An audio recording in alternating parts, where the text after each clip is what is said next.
Hi good evening, আমি রুক্মিণী। আজকে না টি টাইম কিছু স্ন্যাক্স টাইপের বানাবো, সেটা হচ্ছে লাভাশ বানাবো। তো কেমন করে লাভাশ বানাই সেটাই চলুন দেখি, ঠিক আছে? তো আজকে হোমমেড লাভাশ বানাচ্ছি, বাড়িতে থাকলে ভালোই লাগবে খেতে। তো লেটস সি কেমন হয়, আপনারাও দেখুন আমার সাথে, আপনারাও করবেন অবভিয়াসলি ট্রাই।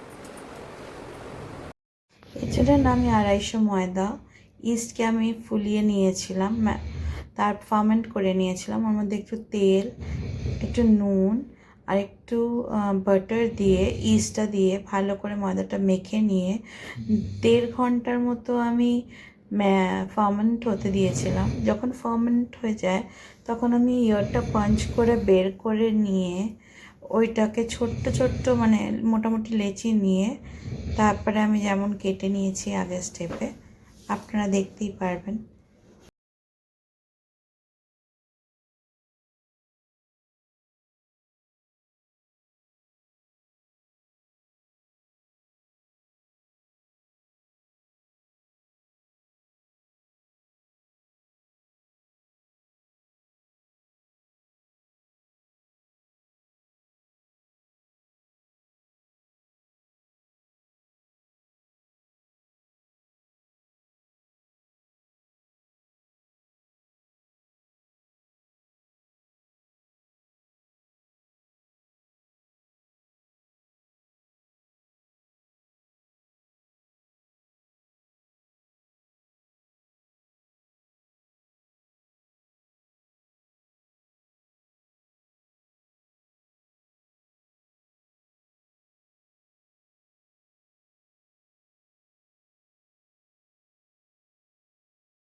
এই দেখুন কেমন করে ফুলে উঠেছে, এটাকে ভিতরে ঢোকাই সবার আগে ট্যাং ঢুকে গেল।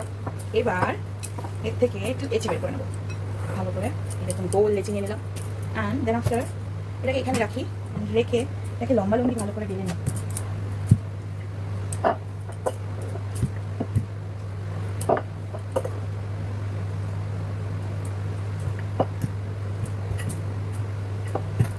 যেহেতু আমার এটা জল কম হয়েছে না, তাই মাঝখান ধরে এটা চিট হয়ে যাচ্ছে। তো আরেকটু জল বেশি দিয়ে আপনারা মাখতে পারেন, আমি মাখতে পারিনি বেশি জল দিয়ে, বিকজ হলো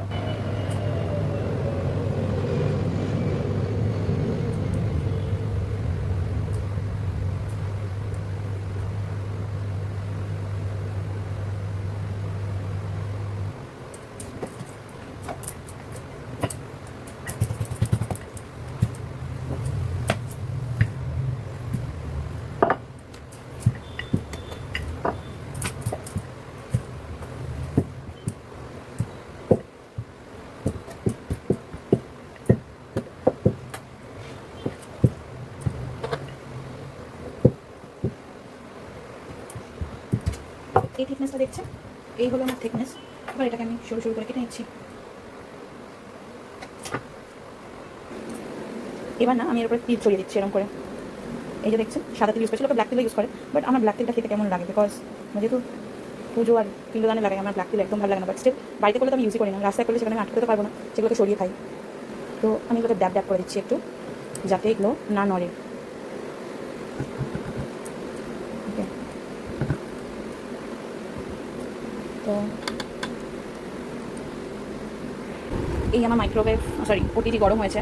এবার আমি এটাকে ঢুকিয়ে দেবো এর ভেতরে, ঢুকিয়ে দিলাম। এবার এটাকে বন্ধ করছি।